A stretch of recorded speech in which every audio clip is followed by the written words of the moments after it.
s'approcher de toi. Un pécheur, un pécheur pour lequel tu es venu, Jésus, et tu es mort afin de me sauver sur la croix du calvaire. Je te loue, je t'adore de tout mon cœur. Je veux que, au travers de ces moments, ce soit pas juste une réunion habituelle, une réunion où Seigneur mon Dieu, on prend habitude à ces moments, mais on veut vivre un temps dans ta présence, s'approcher de toi, et nul n'est semblable à toi, mais combien il est bon d'être dans ta présence. Ce soir, fais du bien au cœur, viens bénir chaque frère et sœur, tous ceux qui sont là. Révèle-toi, manifeste-toi, parle à nos cœurs. Nous voulons être sensibles à ta voix. Bénis ton serviteur qui est là ce soir aussi. Sa famille, Seigneur mon Dieu, tu l'encourages et tu le bénis dans le nom de Jésus. Nous te louons, Seigneur. Quelques-uns qui élèvent courtement aussi leur voix et qui louent le Seigneur. Amen. Amen. Sois glorifié, Jésus.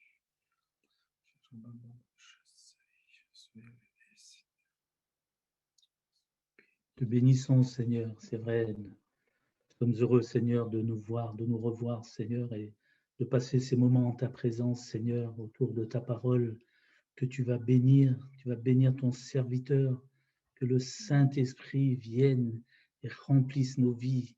Nous avons besoin de toi tous les jours, Seigneur. Merci pour ces moments. Que ta gloire se manifeste dans les cœurs, dans les vies. Merci, mon Dieu. À toi la gloire, Seigneur. Amen.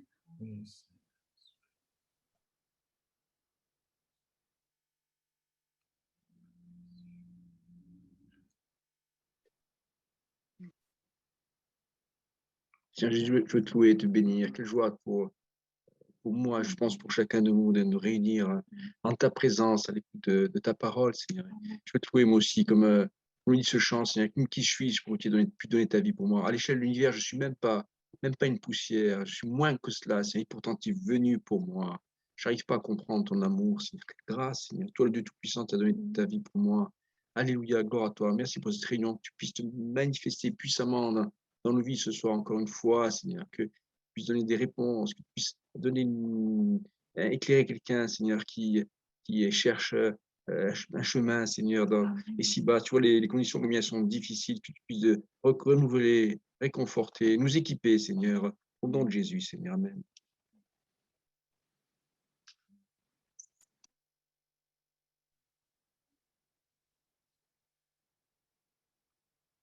Merci Seigneur pour tout ce que tu as fait dans nos vies, Seigneur. Nous sommes des témoins de ton amour, Seigneur, de tant de choses, Seigneur, tant de bénédictions. Merci Seigneur parce que tu réponds aux prières et nous ne le voyons pas toujours, Seigneur. Nos yeux sont comme fermés, Seigneur. Alors nous voulons les ouvrir. Ouvre nos yeux, Seigneur, sur toutes ces bénédictions, Seigneur, parce que tu es là dans le moindre détail et tu agis, Seigneur. Tu réponds aux prières et tu devances même les prières. Seigneur, merci. Merci pour tant d'amour. Gloire à toi. Alléluia. Seigneur mon Dieu, merci Seigneur pour ces moments, Seigneur mon Dieu. Merci pour cette réunion qu'on peut avoir, Seigneur mon Dieu. Merci Seigneur parce que tu nous parles encore, Seigneur mon Dieu, à travers ces chants, Seigneur mon Dieu, à travers ta parole qui va être annoncée, Seigneur mon Dieu. Tu béniras ton serviteur, Seigneur mon Dieu. Tu loin de ton esprit, Seigneur mon Dieu. Merci Seigneur, tu peux toucher les cœurs, Seigneur mon Dieu, ceux qui ne te connaissent pas, Seigneur mon Dieu. Je te loue, je te bénis, Seigneur Jésus. Amen. Amen, amen, amen. Amen, gloire à Dieu. Béni soit le Seigneur. Amen. Voilà, ce soir, comme j'ai dit, est-ce que vous m'entendez? Parce que je vois que l'image s'est fixée. Attendez. Peut-être un petit problème. Vous m'entendez bien? Ouais, c'est bon? Ouais. OK. Voilà, comme je disais tout à l'heure, on a la joie d'avoir avec nous notre frère Salvatore Sorce, qui est pasteur donc en Belgique.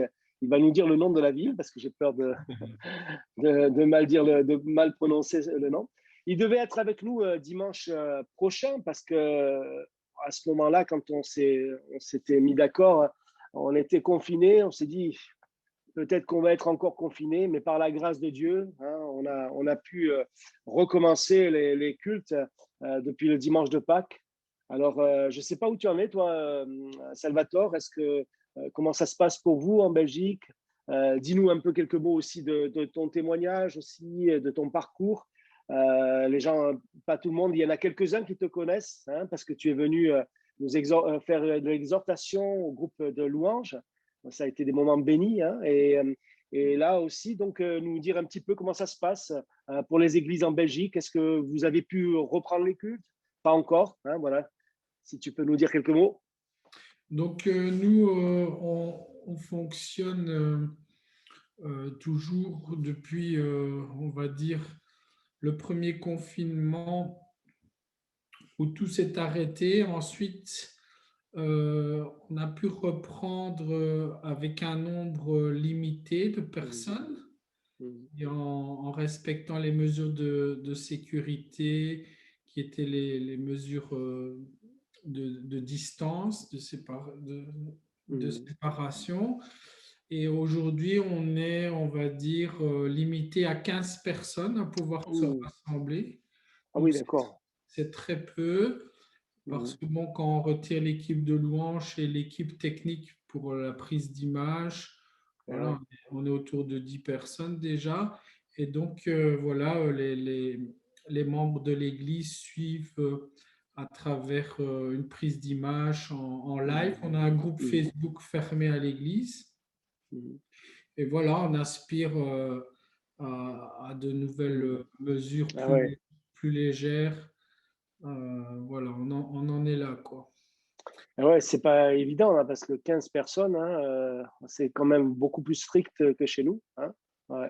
Parce que nous, on peut quand même arriver à mettre 45 personnes. On fait 2 cultes le dimanche. Donc, c'est vrai qu'en semaine, on ne peut pas. Mais, et ça fait des mois que vous êtes comme ça alors? Donc, on va dire qu'au départ, quand on a pu reprendre les réunions, on devait respecter le 1,50 m de distance simplement. Donc, on faisait 2 services. Et notre salle de culte nous permettait, avec les mesures de distanciation, de nous rassembler plus ou moins à 40 personnes. On faisait 2 services, quoi. Donc, tout le monde ne pouvait pas participer, mais une grande partie. Mais ensuite, voilà, ça a été plus difficile. 15 personnes, c'est vraiment peu. Ah ouais. Donc, on prie Dieu pour que le Seigneur puisse là aussi permettre que ces choses puissent vraiment avancer et puis qu'on puisse reprendre la liberté qu'on avait au niveau de ces réunions. Hein. En tout cas, on va prier et on prie pour la Belgique aussi, que Dieu vous bénisse. Hein. Merci beaucoup. Dis-moi un peu ton parcours un petit peu, quelques mots de ton témoignage, peut-être avant de te laisser toute la place. Donc, moi, j'ai donné mon cœur au Seigneur à l'âge de 23 ans. Donc, je viens d'une famille, on va dire, qui se disait catholique non pratiquante, donc qui ne veut rien dire. On se disait croyant, mais pas du tout pratiquant. S'il fallait mentir ou voler, c'était pas un souci. Donc, voilà, mon arrière-plan, il est là. Et puis, à l'âge de 23 ans, ayant goûté à beaucoup de choses que ce monde offre, et étant un peu, voilà, saturé d'avoir goûté à tant de choses, je me suis posé la question à quoi bon continuer à vivre si c'est ça la vie. Et donc, j'ai crié vraiment à ce Dieu, puisqu'on se disait croyant, mais avec qui j'avais jamais vraiment de relation, puisque c'était une foi non pratiquante. Et donc, j'ai crié à Dieu et je lui ai dit, si tu existes vraiment, touche mon cœur. Et donc, c'était vraiment dans un temps de crise. Je me rappelle que j'étais dans le sud de la France avec des amis et là, voilà, on sortait, on s'amusait et tout, mais il y avait un vide en moi qui se remplissait de manière temporelle, mais à nouveau, voilà, ce vide qui revenait. Et un jour, vraiment en crise, j'ai crié à Dieu. Et l'année qui a suivi de ce cri vers Dieu, il s'est passé plein de choses. Donc, moi, je cotais avec des amis dans une ville universitaire où j'étudiais, mais c'était plus pour m'amuser et tout. Et entre-temps, mes parents, donc moi, je ne vivais pas vraiment chez mes parents, voilà, avaient été touchés par Dieu et suivaient une église évangélique. Et quand je rentrais chez moi, je voyais une différence dans nos relations parce que voilà, j'avais des parents qui étaient travailleurs, très travailleurs, qui avaient un commerce d'alimentation, qui travaillaient du matin au soir et puis ben voilà, ils rentraient, ils se reposaient. Donc il n'y avait pas vraiment de relation entre nous. Pour eux, nous aimer, c'était voilà de nous fournir de l'argent et voilà et quelque part nous on manquait vraiment d'amour parce que voilà, ce qu'ils pensaient nous offrir, ça ne correspond pas aux besoins réels de l'être humain. Et donc, l'année après cette prière-là, j'ai vu un changement quand je rentrais chez moi. Donc, un père plus communicatif, un père qui était plus attentionné. Donc, et puis, à un moment donné, ils m'ont invité à aller dans leur église, là, qu'ils côtoyaient depuis plusieurs mois parce qu'il y avait un barbecue. Et j'ai dit, il n'est pas question, moi, samedi soir, j'ai des choses à faire avec mes amis. Et puis, mon père a vraiment insisté, puisque, comme je vous le dis, les relations avaient un peu changé entre nous. J'ai dit, allez, OK, pour te faire plaisir, je viendrai, et puis après, je sortirai après le barbecue. Et je suis arrivé là et j'ai été touché par la jeunesse qui était présente. J'ai très vite fait le lien entre cette différence que je voyais dans ces jeunes par rapport à mes amis, qui étaient une amitié par intérêt. Nous, on sortait ensemble, on avait besoin de l'un et de l'autre. C'était par intérêt. Et là, j'ai senti quelque chose de différent. Et j'ai très vite fait le lien. Ben oui, eux, c'est des chrétiens, c'est des jeunes qui ont grandi certainement dans cette église et tout. Et donc, j'ai vraiment été interpellé, j'ai voulu aller plus loin. Et c'était donc l'été suivant, après mon cri, là où j'avais crié à Dieu. Et, euh, et cet été-là, j'étais tellement, j'avais tellement été touché cette soirée-là de l'amour de ces jeunes que j'ai voulu aller voir ce qui se passait dans leur église un dimanche. Et j'ai été ce dimanche-là et c'est comme si le prédicateur me parlait en fait. Dans sa prédication, quelqu'un qui ne me connaissait vraiment pas, qui racontait ma vie en fait. Et à un moment donné, il a utilisé ces paroles, tu cries à Dieu, voilà, si tu existes, touche-moi, tu n'as pas vraiment de relation avec ce Dieu, mais sache que tous sont péchés et sont séparés de la gloire de Dieu. Et là, j'ai vraiment été touché parce que j'ai compris que ce Dieu qu'on me parlait, je n'avais pas vraiment de relation avec lui parce que j'étais un pécheur et que j'étais séparé de la présence de Dieu, de la gloire de Dieu. Et sur cette prédication, en quelques instants, j'ai vu tous mes malfaits, en fait. Ma manière de profiter des gens, de les faire souffrir, les trafics que je faisais. Et j'ai vraiment eu une conviction de péché que j'avais jamais compris. Voilà, moi, je me croyais croyant alors que j'étais nulle part. Et là, j'ai compris que j'étais un pécheur et que si voilà, j'avais pas de relation avec Dieu, c'est parce que tout simplement j'étais un pécheur, mais la suite du message, la bonne nouvelle, le prédicateur n'a pas tardé d'utiliser ces versets dans Romains qui disent, mais maintenant, pour ceux qui sont en Jésus-Christ, il n'y a plus de condamnation. Et là, j'ai compris, c'est la première fois que j'ai compris vraiment pourquoi Jésus était mort, quoi. Il était mort pour mes péchés, pour me réconcilier avec Dieu, pour me permettre d'avoir une relation avec Dieu et de vraiment sentir sa présence. Et là, j'ai fléchi le genou, j'ai reconnu que j'étais pécheur et sur une prédication, voilà, Dieu avait touché mon cœur et je me suis rappelé, Dieu m'a rappelé cette prière que j'avais faite un an avant. Et dans les semaines qui ont suivi, j'ai continué à aller dans cette église et j'avais de la famille qui voilà, faisait des choses qui n'étaient pas saines, des cousins qui étaient en prison parce qu'ils étaient dans les trafics de drogue et toutes ces choses. Et j'ai été aider ma tante qui s'occupait seule des chevaux, ils avaient des chevaux. Et là, en l'aidant à soigner les chevaux, il y a une jument qui attendait un jeune et je l'ai caressée, elle s'est retournée, elle m'a donné un coup ici, en dessous du menton. Et je me suis retrouvé à 10 mètres plus loin et je me suis relevé comme si j'avais rien eu en fait. Et la prédication la prédication qui suivait disait, je suis ton Dieu, ta vie est entre mes mains.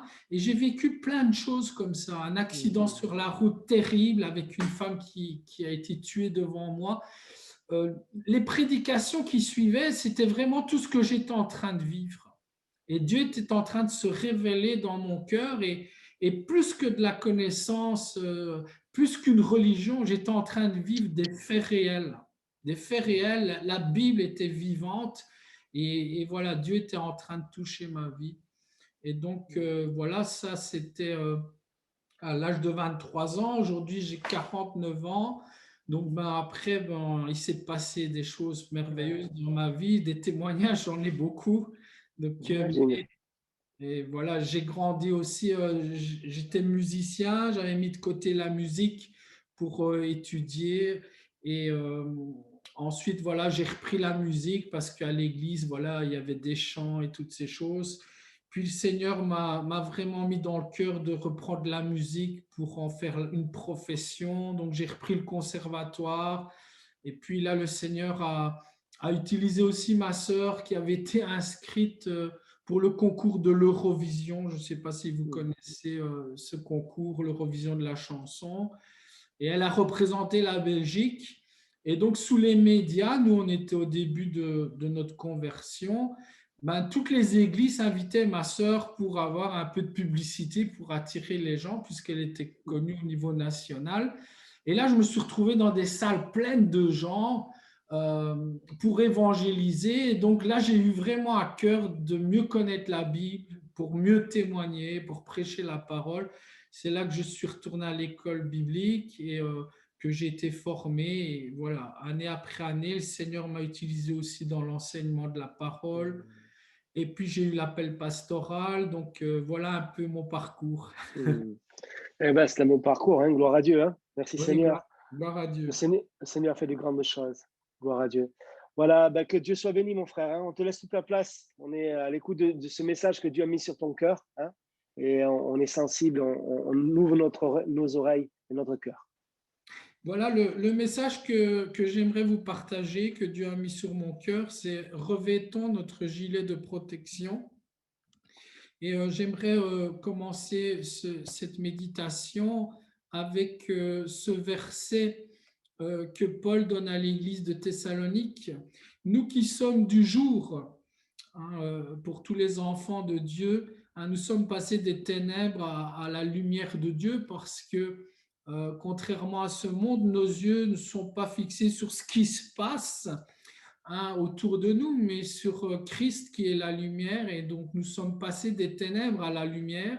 Nous sommes du jour, dit Paul, et il encourage l'Église à rester dans la lumière de Dieu. Nous voyons que, comme dit la parole, la nuit est avancée, on vit des temps difficiles, comme si nous étions dans l'obscurité. La nuit est avancée, nous savons que Jésus revient. Et l'apôtre Paul, là, va donner cette exhortation à l'Église. Restons dans la lumière de Dieu, ne laissons pas l'obscurité nous envahir. Soyons sobres, ayant revêtu la cuirasse de la foi et de l'amour, ayant pour casque l'espérance du salut. Et donc, le message, il est tiré sur ces paroles qui nous exhortent à rester dans la paix, dans la présence de Dieu, dans la lumière de Dieu. Et là, il va donner vraiment l'enseignement afin de vraiment rester dans le chemin que Dieu a tracé pour ses enfants. Et là, il parle de revêtir la cuirasse de la foi et de l'amour. Et ce n'est pas la première fois que l'apôtre Paul utilise cette image de la cuirasse pour enseigner l'Église à se revêtir de quelque chose. Ici, c'est la foi et l'amour, mais à l'Église d'Éphèse, il avait déjà encouragé l'Église d'Éphèse, prenez toutes les armes de Dieu afin de pouvoir résister dans les mauvais jours. Donc, vous voyez, on est toujours dans le même contexte, de résister à tout ce qui veut nous envahir, tout ce qui est négatif, et tenir ferme après avoir tout surmonté. Tenez donc ferme, ayez à vos reins la vérité pour ceinture. Et là, il va réutiliser cette exhortation, revêtez la cuirasse de la justice.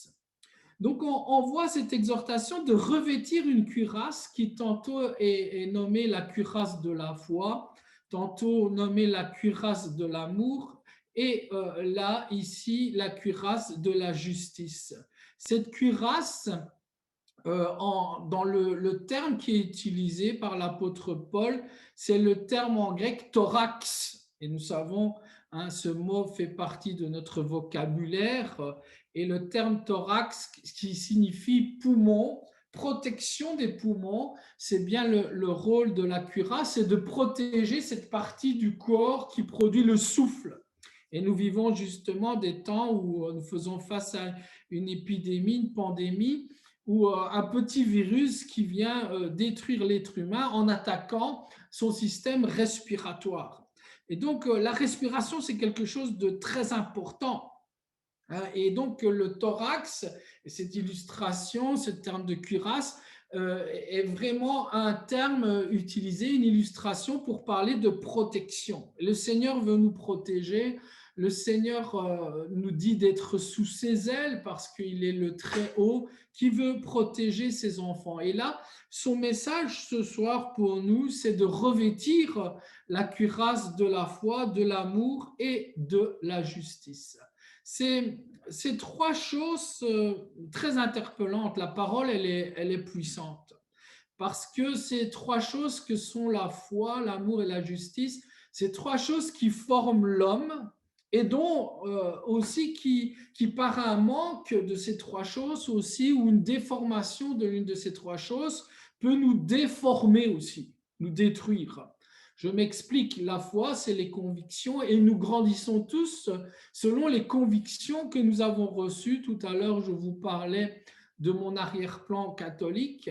Et donc, la foi, c'est quelque chose d'important sur quoi nous posons nos croyances. Un enfant qui vit en Occident, bien souvent, jusqu'à aujourd'hui, et aujourd'hui, l'Occident est rentré dans une période athée, très athée. À l'époque, voilà, l'Occident, c'était très chrétien, très catholique. C'est tout à fait différent que de grandir en Orient, dans une famille musulmane. Voilà, selon notre lieu de croissance, nous allons grandir dans un système de conviction, de foi. Donc, c'est bien des choses qui nous forment. L'amour, on a tous besoin d'amour. Et souvent, les gens qui souffrent énormément sont des gens qui ont été vraiment en manque d'amour. Il y a un dysfonctionnement chez les gens, un manque de stabilité, souvent qui est relié à un manque d'amour, à un amour qu'ils n'ont jamais reçu. Je parlais tout à l'heure de mon témoignage. La justice aussi, l'homme a besoin pour se construire de limites. Et la justice, c'est ce qui met des limites. Aujourd'hui, on est dans un monde d'injustice et il ne faut pas s'étonner de voir un monde qui est tout à fait déstabilisé parce qu'il n'a plus de limites quelque part. Donc, le mal est appelé bien, le bien est appelé mal. Donc, vous voyez qu'autour de ces trois choses que l'apôtre Paul nous demande, et je vais dire plus que la parole de Dieu nous demande de revêtir, ces trois choses importantes pour la stabilité de la vie humaine. Et donc, aujourd'hui, revêtir sa cuirasse selon la parole de Dieu, c'est quelque chose d'important. Et ça serait mieux compris parce qu'à l'époque, l'illustration est utilisée parce que autour de chaque citoyen, il y a ces soldats romains qui sont là avec leur armure. Donc la cuirasse est très significative. Aujourd'hui, voilà pourquoi j'ai donné ce titre à ce message, revêtir le gilet de protection. C'est le système de protection aujourd'hui que nous avons. J'ai un frère policier dans l'église qui m'a prêté un gilet de protection. Je vais me mettre debout. Et ça a été vraiment interpellant pour moi de voir ce nouveau gilet parce que jusqu'ici, nous savons que c'est des gilets pare-balles, anti-balles. Mais aujourd'hui, vu les différents défis que les policiers doivent relever pour se protéger, il y a aussi la protection contre l'arme blanche. Le terrorisme aujourd'hui, des coups de couteau, toutes ces choses. Et donc, les gilets de protection aujourd'hui sont constitués de manière qu'on peut les remplir tantôt, en plus d'être des antiballes, de mettre une protection contre les lames, les armes blanches. Et donc, c'est très interpellant parce que revêtir la cuirasse ici, la cuirasse porte trois noms différents. Et donc, il faut à la fois remplir cette cuirasse. Et la Bible nous dit de remplir de la foi, de l'amour et de la justice. Et c'est les 3 points que j'aimerais développer avec vous, bien-aimés.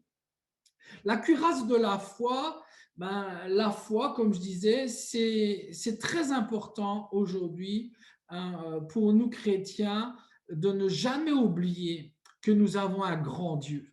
Nous avons un grand Dieu merveilleux. Et l'apôtre Paul, s'il nous exhorte encore ce soir de revêtir la cuirasse de la foi, je parlais de ma religion, qui n'a aucune puissance si elle n'est pas basée sur la parole de Dieu, si elle n'est pas vécue. La foi que nous devons démontrer aujourd'hui, c'est une confiance que Dieu est vivant, que Dieu nous aime, que Dieu a tant aimé le monde qu'il a envoyé son Fils unique afin que quiconque croit en lui, quiconque ait la foi en lui, ne périsse point. Et nous devons avoir cette foi et la revêtir chaque matin dans un monde où nous entendons tellement de choses négatives, décourageantes, dans un monde de désespoir. Nous avons besoin de revêtir cette foi que nous avons un grand Dieu.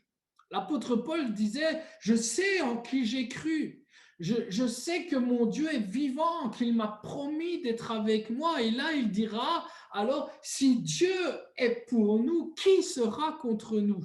Et bien aimé, aujourd'hui, face aux défis que nous devons relever, il est important chaque matin d'être fortifié dans notre foi et de se rappeler que Dieu est avec nous.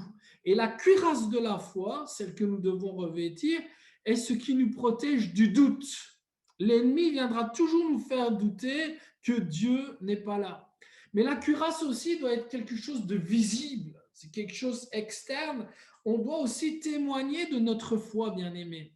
La nuit est avancée et je dis souvent à l'église, les temps n'ont jamais été aussi meilleurs pour montrer notre foi, pour briller pour Dieu. Et la cuirasse de la foi, nous devons la revêtir et elle doit être visible. Dans un monde où les gens sont découragés, sont dans l'angoisse et dans la panique, est-ce que nous démontrons notre foi? Nous devons démontrer, bien-aimés, que nous avons un Dieu vivant. Nous savons en qui nous avons cru et nous savons que nous pouvons nous appuyer sur lui. Et nous devons manifester cette assurance, cette certitude que nous avons l'assistance de Dieu chaque jour. Il est avec nous. Et c'est le deuxième point. Le deuxième point, d'ailleurs, qui démontre que Dieu est bien présent dans notre vie, c'est que nous vivons une relation avec lui et nous sommes remplis de son amour. C'est le deuxième point. Et alors que l'Église est persécutée, Paul va faire une prière merveilleuse pour cette Église. Et dans Éphésiens 3, nous la retrouvons. Aussi, je vous demande de ne pas perdre courage à cause de mes tribulations pour vous. Elles sont votre gloire. À cause de cela, je fléchis les genoux, dit Paul, devant le Père, duquel tire son nom toute famille dans les cieux et sur la terre. Et la suite, c'est je plie le genou afin que, en sorte que sa prière, elle a un objectif. Regardez quel est l'objectif de sa prière.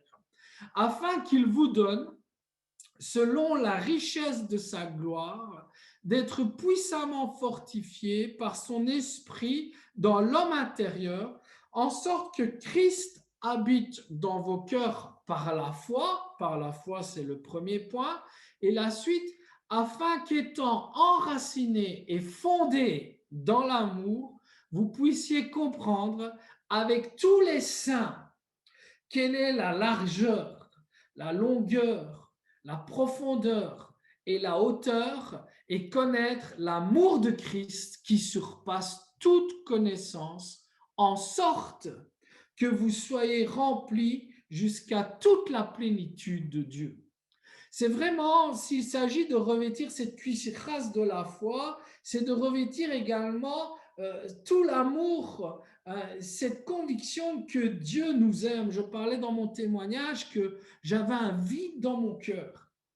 J'avais un vide dans mon cœur et il a fallu que le Saint-Esprit me touche, me convainc de pécheur pour comprendre que ce vide, il était dû tout simplement par ma relation avec ce monde, avec l'esprit de ce monde, qui me traînait dans le péché, qui m'éloignait de Dieu, mais que Christ avait tout accompli pour me laver de mes péchés et me donner à nouveau la possibilité de revivre une relation d'amour avec Dieu et d'être rempli de cet amour, que ce vide soit rempli par Dieu. Et c'est ce que Dieu veut faire. Et c'est cette prière que Paul fait pour l'Église afin qu'elle soit enracinée et qu'elle ait vraiment une expérience formidable avec Dieu et qu'elle puisse vraiment expérimenter cet amour de Dieu dans toutes les mesures, en profondeur, car Dieu nous a tant aimés. Car Dieu nous a tant aimés qu'il a envoyé son Fils unique pour nous. Et il nous aime encore de ce même amour parce que lui, il ne change pas. Encore aujourd'hui, il t'aime.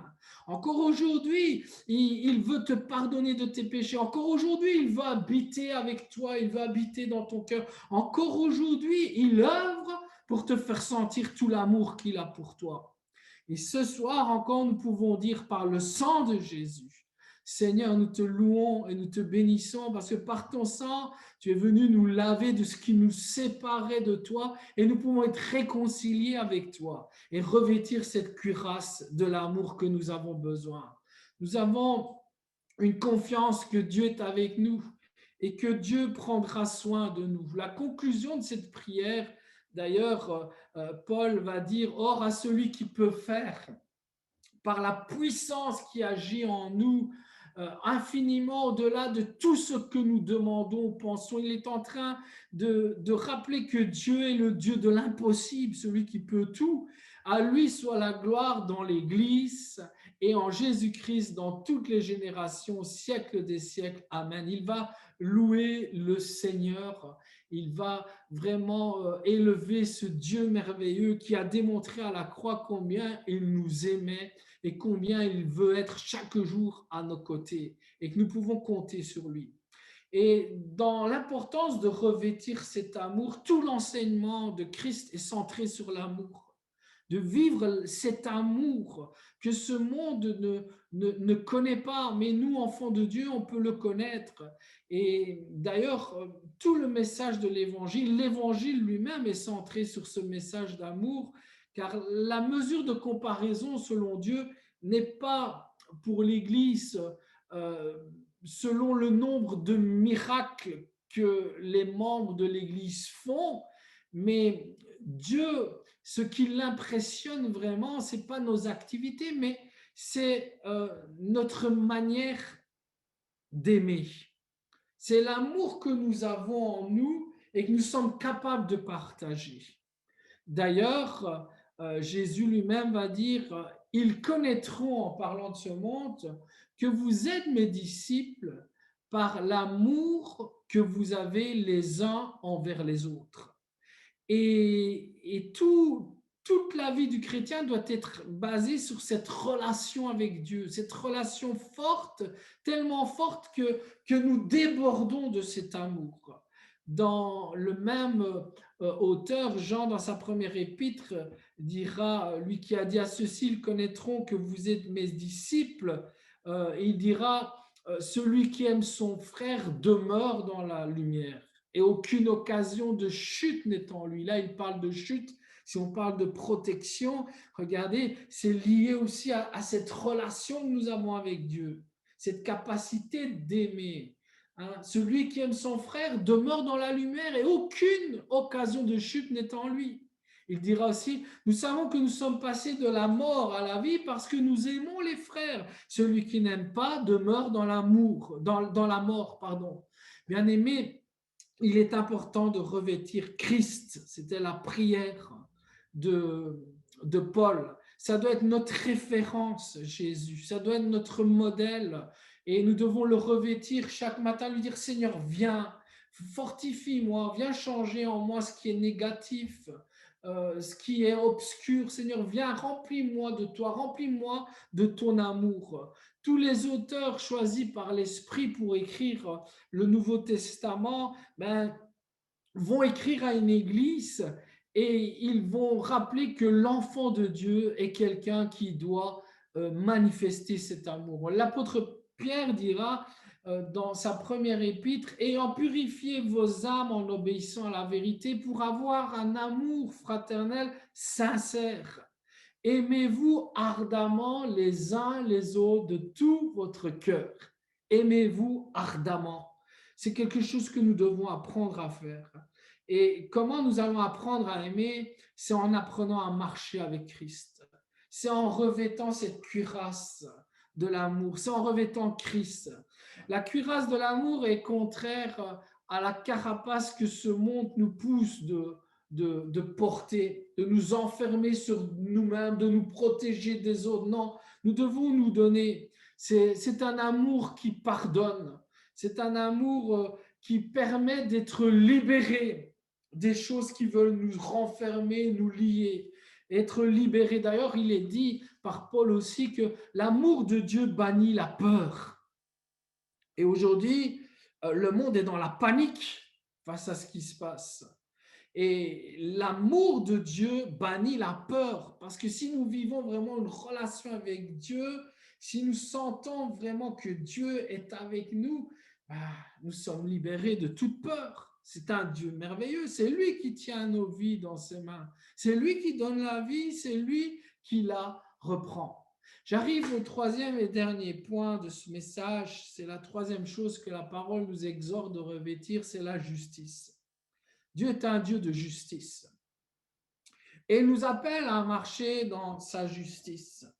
Si chaque matin, Dieu nous demande de nous fortifier dans notre foi, de revêtir la cuirasse de la foi, une foi totale en lui qui s'alimente par notre connaissance de ce Dieu en étudiant sa parole, si la parole nous exhorte de revêtir cette cuirasse de l'amour, c'est d'avoir une vraie relation avec Dieu, c'est de lui demander de nous aider par son esprit à aimer, il nous exhorte à marcher dans la justice, car Dieu est un Dieu de justice.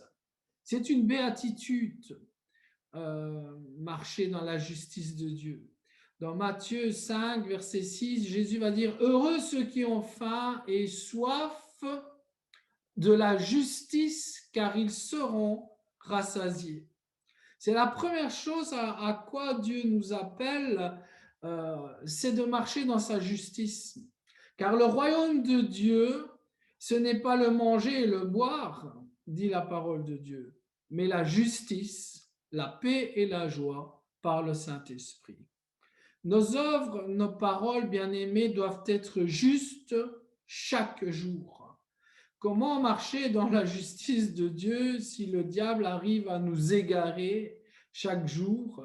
Attention aux mensonges, bien-aimés, attention aux falsifications que nous pouvons commettre afin de résister au piège du diable. Pas de puissance de Dieu dans nos vies si nous marchons dans le mensonge, mais la puissance de Dieu, nous la vivons quand nous sommes dans la vérité, dans la justice de Dieu. Et si nous revêtons cette cuirasse, le diable ne pourra pas nous voler les bénédictions de Dieu. Face aux injustices, Jésus sera notre cuirasse de la justice. Et le prophète Ésaïe, c'est lui qui va annoncer ce Jésus qui est notre justice. Et on est dans un monde d'injustice. Peut-être au milieu de nous, des frères sont touchés par l'injustice. Mais j'aimerais te rappeler, bien-aimé, parce que Dieu veut te faire du bien. Regardez ces paroles qui annonçaient ce juste juge qui est Jésus. Dans Ésaïe 59, verset 15, « La vérité a disparu, dit la parole, le prophète. Et celui qui s'éloigne du mal est dépouillé, étant d'injustice. L'Éternel voit d'un regard indigné qu'il n'y a plus de droiture dans ce monde. Il voit qu'il n'y a pas un homme, il s'étonne de ce que personne n'intercède. Alors son bras lui vient en aide et sa justice lui sert d'appui. Il se revêt, entendez cette parole, déjà dans Ésaïe, plusieurs siècles avant les textes écrits par l'apôtre Paul, et nous savons d'où Paul a été tiré son illustration, c'est bien du prophète Ésaïe, où il va être dit « Il se revêt de la justice comme d'une cuirasse ». La parole de Dieu parle dans ce sens pour annoncer Jésus, un rédempteur qui vient. Dans ce monde, il est important, bien-aimé, de savoir que le jugement ne nous appartient pas. Nous savons que nous avons un juste juge et c'est lui qui jugera toutes choses. Si nous croyons que Jésus rendra chacun selon ses œuvres, nous éviterons de faire justice par nous-mêmes. Et cela nous préservera d'entrer dans des combats inutiles, bien-aimés.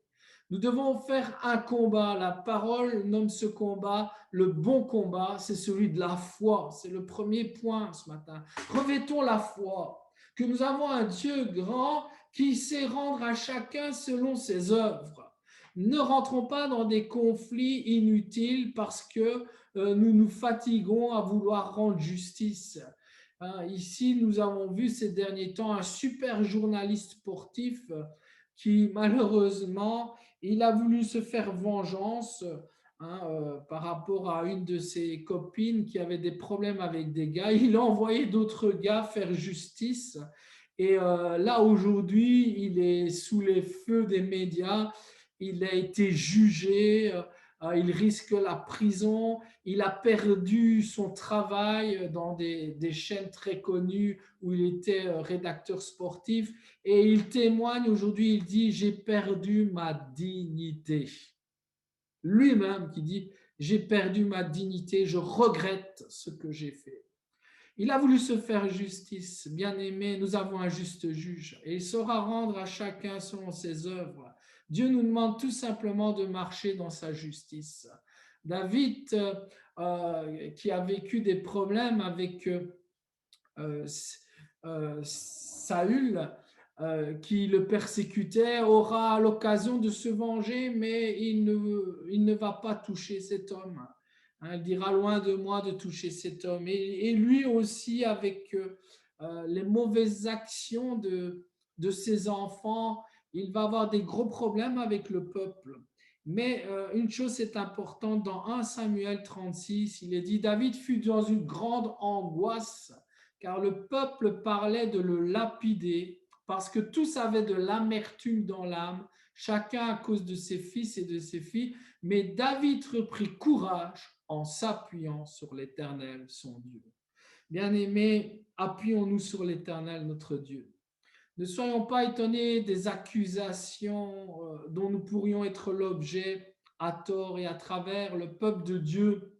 Nous voyons que dans Esdras, alors que le peuple bâtissait un temple à l'Éternel, il est dit dans Esdras 4, « Les ennemis de Juda et de Benjamin apprirent que les fils de la captivité bâtissaient un temple à l'Éternel, le Dieu d'Israël. » Et plus loin, au verset 6, sous le règne d'Assuérus, au commencement de son règne, ils écrivèrent une accusation contre les habitants de Juda et de Jérusalem.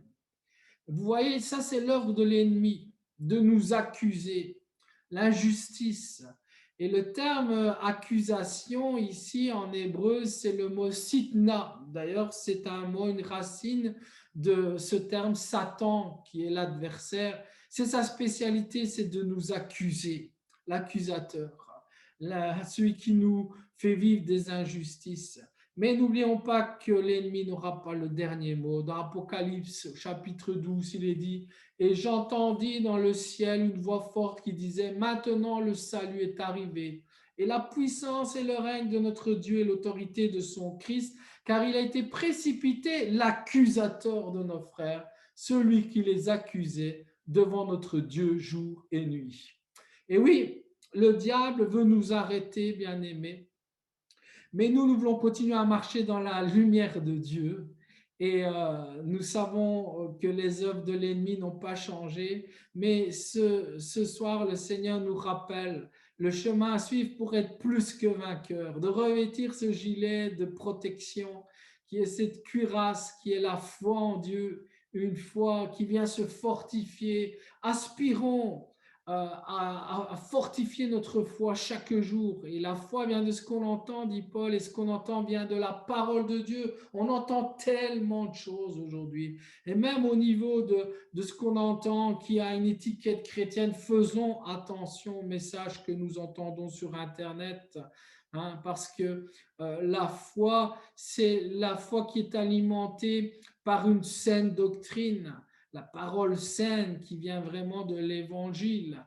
Et la conclusion, bien-aimée, de ce message, ce soir, l'Esprit de Dieu désire nous revêtir pour être plus que vainqueurs. Comment? Nous revêtant de confiance en Dieu. Nous avons un grand Dieu. Est-ce qu'on peut dire ensemble ce soir, je sais en qui j'ai cru? Est-ce qu'on peut le dire ensemble, là où nous sommes, par l'Esprit de Dieu? Le même Esprit qui animait Paul est encore avec nous ce soir. Est-ce qu'on peut dire, je sais en qui j'ai cru, en ce Dieu qui m'aime?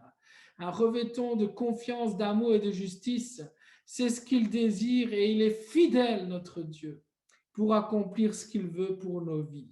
Nous avons beaucoup dans ces temps de pandémie entendu des prédicateurs sur le psaume 91.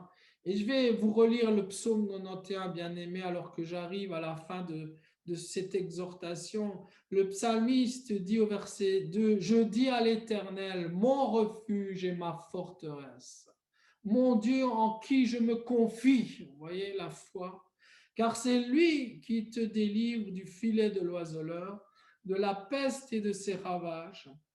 Il te couvrira de ses plumes, protection, et tu trouveras un refuge sous ses ailes. » Et entendez bien ici, c'est merveilleux, sa fidélité, parce qu'il est un Dieu fidèle, est un bouclier et une cuirasse.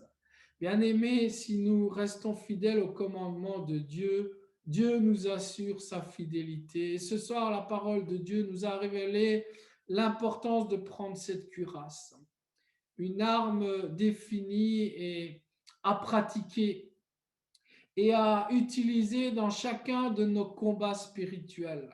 Tout homme est appelé à faire sa part et revêtir ce soir, vous voyez ce gilet, il peut être là dans ma maison tous les matins, hein, mais voilà, je peux savoir qu'il est une protection, mais le laisser là. Mais ce soir, le message, c'est revêtir. Il faut que je prenne ce gilet et le mette tous les jours. Bien sûr, je l'utilise comme illustration spirituelle. Il faut le revêtir, il faut le mettre. Être à la connaissance que ce gilet est une protection, que cette cuirasse de la foi est une protection, que cette cuirasse de l'amour de Dieu est une protection, que cette cuirasse de la justice est une protection, mais sans la revêtir, sans l'expérimenter, ça ne sera pas une protection pour nous. Et c'est là que le diable nous attend. Beaucoup de connaissances aujourd'hui. Aujourd'hui, le dimanche matin, on peut entendre 4, 5 messages et beaucoup s'en vantent aujourd'hui. Mais moi, je préfère entendre un message qui vient de Dieu et de dire, je vais demander au Seigneur de m'aider à le mettre en pratique. Seigneur, je veux vraiment avoir cette connaissance qui libère. C'est une relation avec toi, Seigneur. Et peut-être il y a eu une interruption dans ta croissance spirituelle, un manque de confiance en Dieu, un manque d'amour.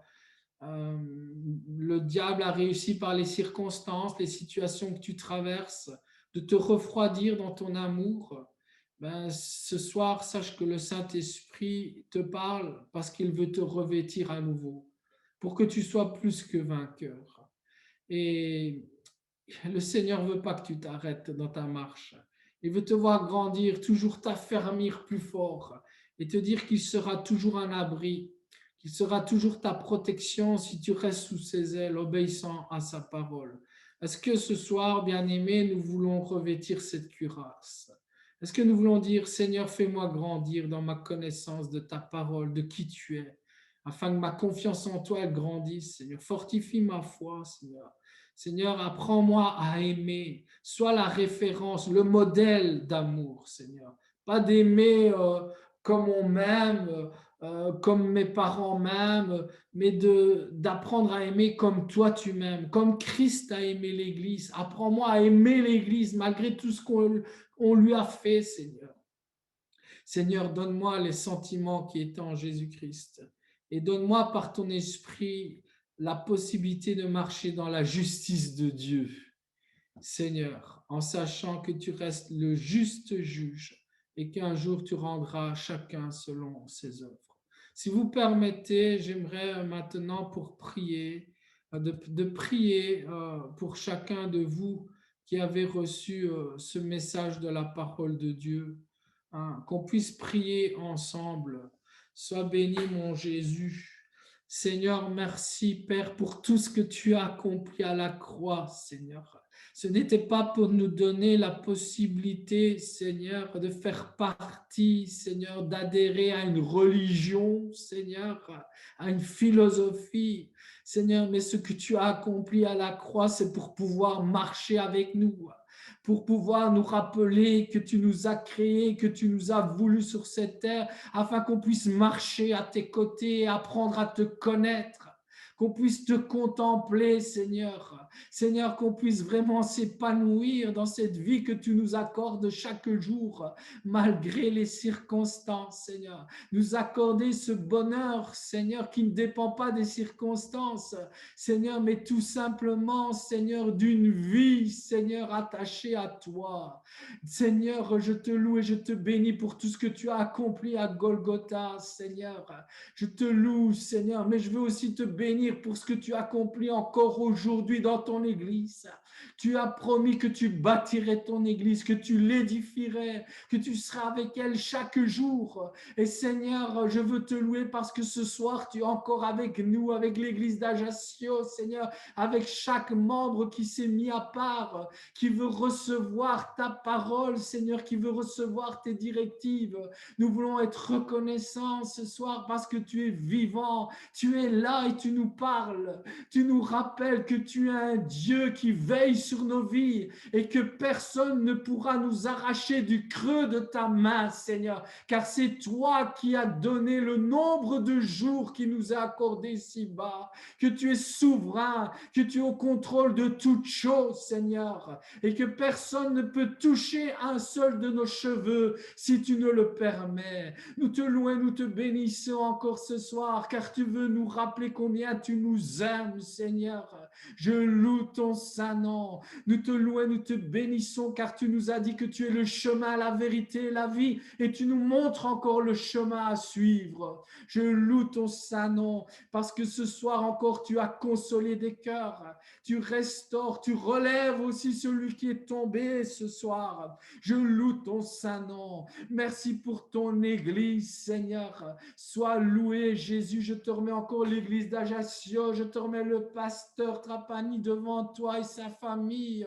Devant toi, Seigneur, car ce sont la tête qui est touchée, qui est visée, Seigneur, par l'ennemi. Mais ce soir, je loue ton saint nom, car tu nous rappelles que tu es notre cuirasse, que tu es notre bouclier. Et je te demande vraiment de revêtir de ton esprit ton serviteur, ses collaborateurs et chaque membre de la communauté d'Ajaccio, Seigneur. Oh, je loue ton saint nom pour les victoires que tu es en train d'accorder encore ce soir et que toute la gloire te revienne parce que tu rends encore ton Église plus que vainqueur en Jésus-Christ. Sois béni. Je te remets aussi ma communauté devant toi qui est rassemblée également, qui prie pour nous, Seigneur, et qui prie aussi pour chacun de nos besoins, et que toute la gloire te revienne pour ce que tu es en train de faire, car tu agis, Seigneur, et tu es vivant au milieu de nous. À toi seul soit toute la gloire, et c'est au nom de Jésus-Christ que je t'ai prié. Amen. Amen. Amen. Amen. Gloire à Dieu. Merci, mon frère. Gloire à Dieu. Un message à propos, je pense qu'on a besoin d'entendre, surtout dans ces temps que l'on vit, hein, plus que jamais, hein, vraiment de se revêtir du gilet de protection. On en a besoin. Gloire à Dieu. Hein. Merci, mon frère, d'avoir prié pour nous. On va se séparer en priant aussi pour toi et Merci. pour l'Église aussi. Et je crois que c'est important qu'on puisse se soutenir les uns les autres, hein, avec tout ce qu'on traverse, mais surtout être appuyé et vraiment ancré dans la parole de Dieu. On va prier pour quelques frères et sœurs aussi, particulièrement. Je ne sais pas si Patricia est là ce soir pour nous donner quelques nouvelles de Ange. Je ne sais pas si Patricia, Léanie est là. Oui, je suis là. Ouais, tu as quelques nouvelles de Ange? Ouais. Il est remonté tard. J'ai pas beaucoup de nouvelles. Il n'arrive pas à parler, il n'est pas trop bien C'est là, je ne normal. sais pas. C'est normal avec la. Voilà. Ouais. Ok. On verra, voilà. Il m'a envoyé un message, il m'a dit je suis trop fatiguée, on verra plus tard. Ok. Hein? Ok. On continue de prier pour notre frère, on continue de prier pour la famille. Vous savez que notre sœur est partie dans la gloire, Françoise Curcio, elle nous a devancés dans la gloire. Prions pour la famille. Jeudi, je vais annoncer la parole de Dieu, qu'il y ait une parole de vie, une parole conduite par le Saint-Esprit qui touche les cœurs et que Dieu se révèle, que Dieu honore la foi de notre sœur. Je l'ai tellement de fois entendu prier pour sa famille, ses enfants, et Dieu honore sa foi, que Dieu se manifeste. On prie bien sûr pour d'autres personnes qui ont besoin de la grâce de Dieu. Entre autres, continuons de prier pour une dame qui n'est pas membre de l'Église, Émilie, qui a attrapé le Covid. Sa fille aussi, ça va mieux.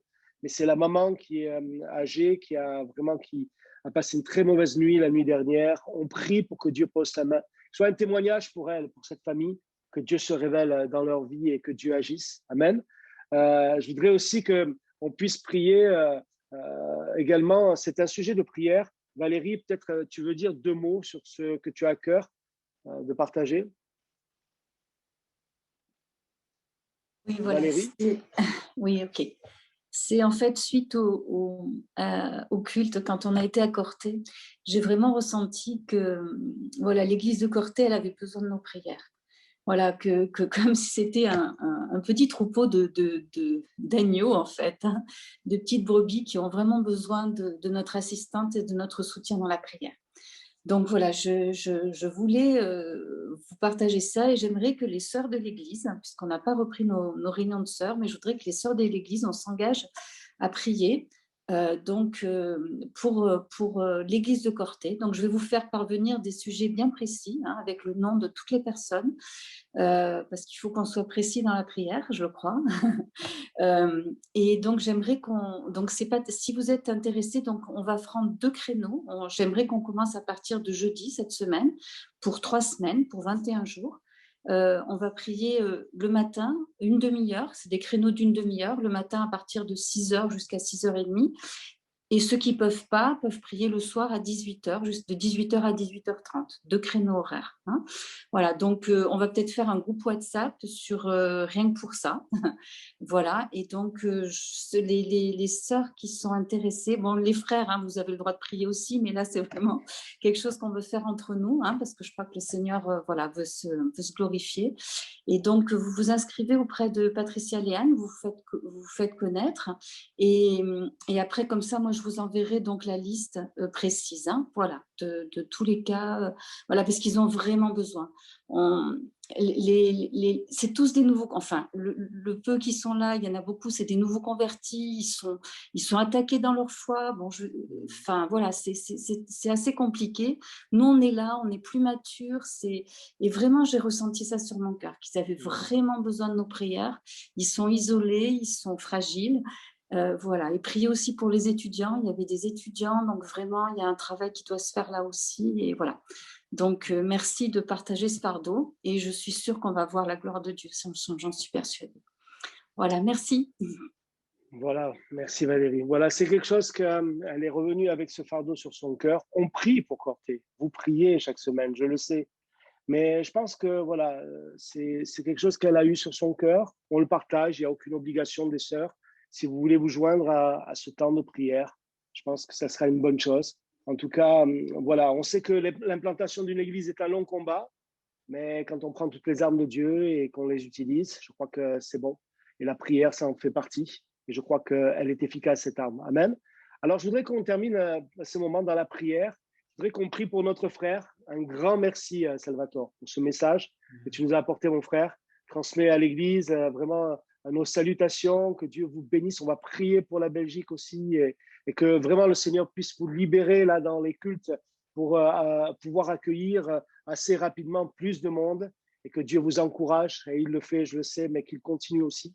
Voilà, on va prier pour vous et puis prier pour ces quelques-uns. Je voudrais que Patrice, notre frère Patrice et Patricia Léane puissent élever leur voix et prier le Seigneur. On va s'unir à la prière de notre frère et notre sœur, et ensemble nous disons Amen. Gloire à Dieu.